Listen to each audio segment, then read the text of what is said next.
Daar is 'n vertrek diep binne in elke vrou se hart. 'n Stil vertrek waar tonne vrae woon. Sommige vrae bly al so lank daar dat 'n berg stof op hulle gaan lê het. Trane het hulle sopnat gemaak. Gebede is oor hulle gefluister totdat selfs die woorde moeg geword het. En op die deur van daardie vertrek staan net een woord: waarom? Waarom hierdie pad? Waarom hierdie pyn? Waarom hierdie verlies? Waarom hierdie kind?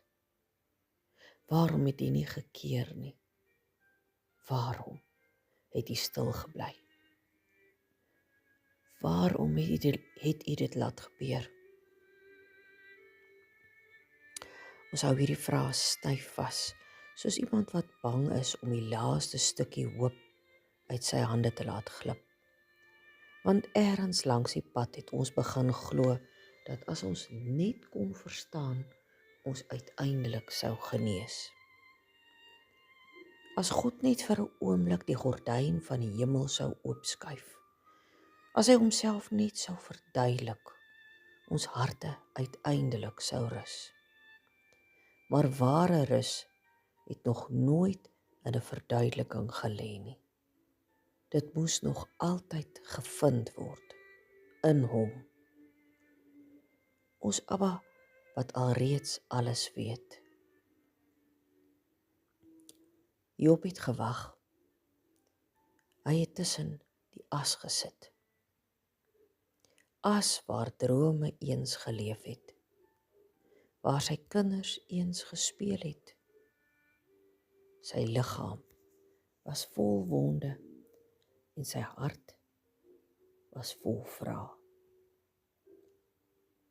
Sy vriende was vol antwoorde, maar die hemel het stil gebly. Tot op die dag toe God gepraat het.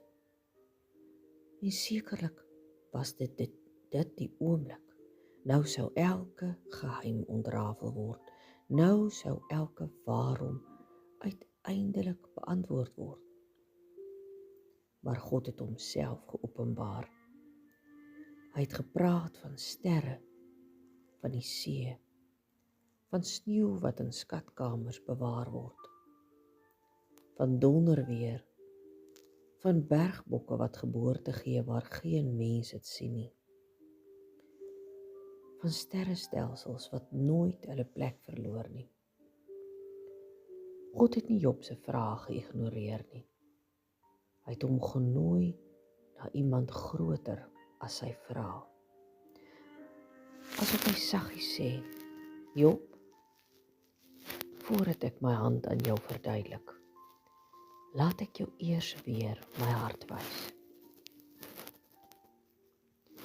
Want wanneer jy voor die een staan wat vir die oseaan sê, tot hier toe en nie verder nie, wat elke ster by die naam ken, wat elke mossie raak sien, wat die lelies van die veld aantrek, wat jou trane in sy kruik bewaar, dan gebeur daar iets. Nie altyd met jou omstandighede nie, maar met jou hart. Die vrae verdwyn nie noodwendig nie, maar hulle sit nie meer op die troon nie. God doen. Dalk is dit waarom die Bybel so min verduidelikings gee en soveel herinneringe aan wie God is. Want verduidelikings hou net vir 'n rukkie. Maar sy karakter verander nooit. 'n Antwoord kan jy vir 'n seisoen of kan jou vir 'n seisoen troos, maar sy teenwoordigheid sal jou deur 'n leeftyd dra. Vandag is hierdie God se uitnodiging aan jou, nie om die misterie op te los nie, maar om dit oor te gee. Om die hand oop te maak wat al jare lank die waarom vasklem. En dit neer te lê en die hande met die spykermerke. Dieselfde hande wat nooit beloof het dat ons alles sal verstaan nie, maar wel beloof het, ek sal jou nooit begewe en jou nooit verlaat nie.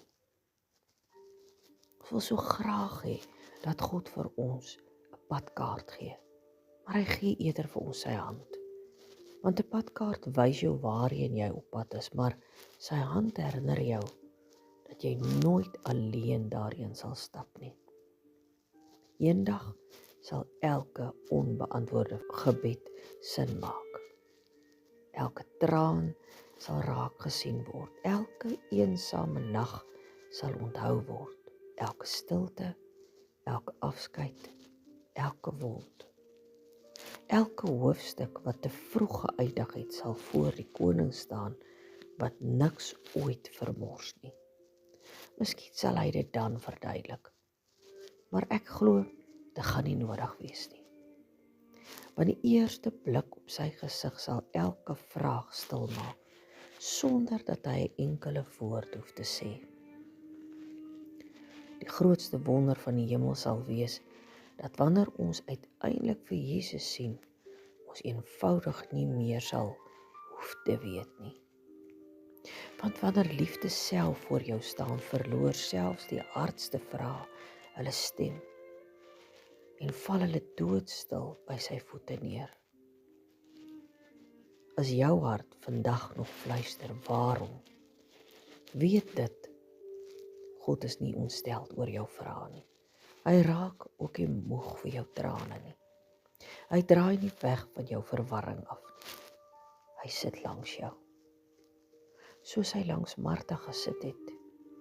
Hy stap saam met jou, soos hy saam Joshua gestap het. Hy staan by jou, soos hy by Maria buite die leë graf gestaan het. Hy neem nie altyd die misterie weg nie, maar hy laat jou ook nooit toe om dit alleen te dra nie. Haal diep asem. Rus. Wees stil. Jy hoef nie sy weë te verstaan om sy hart te vertrou nie. Van die God wat elke antwoord in sy hand hou jou vir ewig styf vas. En dit wat nog altyd die enigste antwoord wat jou hart regtig nodig gehad het.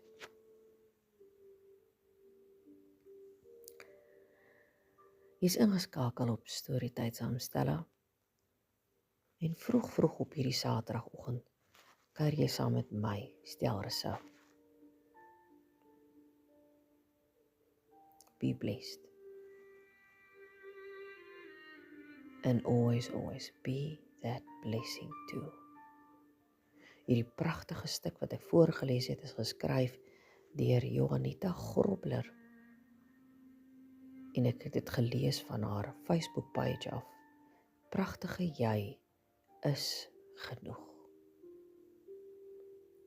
Mooi loop.